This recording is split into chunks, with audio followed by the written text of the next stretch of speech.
ശബരിമല സ്വർണ്ണപ്പാളി വിഷയത്തിലെ സർക്കാർ ദേവസ്വം ബോർഡ് ഒളിച്ചുകളിയെ വിമർശിച്ച് മുൻ കേന്ദ്രമന്ത്രി വി മുരളീധരൻ സംഭവത്തിൽ അന്വേഷണം പ്രഖ്യാപിച്ച ഹൈക്കോടതി നടപടി സ്വാഗതാർഹമെന്നും സ്ട്രോങ് റൂം രജിസ്റ്റർ സൂക്ഷിക്കുന്നതിൽ ഗുരുതര വീഴ്ച ഉണ്ടായെന്നും ഇത് കോടതി നിരീക്ഷിച്ചിട്ടുണ്ടെന്നും വി മുരളീധരൻ പറഞ്ഞു. വിശദമായ അന്വേഷണം വേണമെന്ന ഉത്തരവിനെ BJP സ്വാഗതം ചെയ്യുന്നുവെന്നും അദ്ദേഹം തിരുവനന്തപുരത്ത് പറഞ്ഞു. ദേവസ്വം ബോർഡ് പ്രസിഡന്റ് സ്ഥാനത്ത് തുടരാൻ PS പ്രശാന്ത് യോഗ്യനല്ലെന്നും വി മുരളീധരൻ വിമർശിച്ചു. ശബരിമല സ്വർണ്ണപ്പാളി വിവാദത്തിൽ അന്വേഷണം പ്രഖ്യാപിച്ച ബഹുമാനപ്പെട്ട ഹൈക്കോടതി ഉത്തരവിനെ ഭാരതീയ ജനതാ പാർട്ടി സ്വാഗതം ചെയ്യുന്നു. ദേവസ്വം ബോർഡിന്റെ വിശ്വാസ്യത നഷ്ടപ്പെട്ടിരിക്കുന്നു എന്നാണ്. ദേവസ്വം ബോർഡ് ശബരിമലയിൽ ലഭിക്കുന്ന വിലപിടിപ്പുള്ള വസ്തുക്കൾ കൃത്യമായി സൂക്ഷിക്കുന്നതിൽ അവർക്ക് സമ്പൂർണ്ണ പരാജയമാണ് സംഭവിച്ചിരിക്കുന്നത്.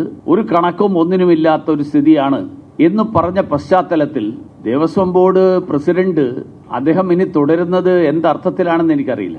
വാസ്തവത്തിൽ അദ്ദേഹത്തിന് അല്പമെങ്കിലും ഈ പറഞ്ഞ കാര്യങ്ങളുടെ അർത്ഥം മനസ്സിലായിട്ടുണ്ടെങ്കിൽ അദ്ദേഹം സ്വയം രാജിവെച്ചു പോകണം. ഇല്ലെങ്കിൽ സർക്കാർ അദ്ദേഹത്തെ മാറ്റണം.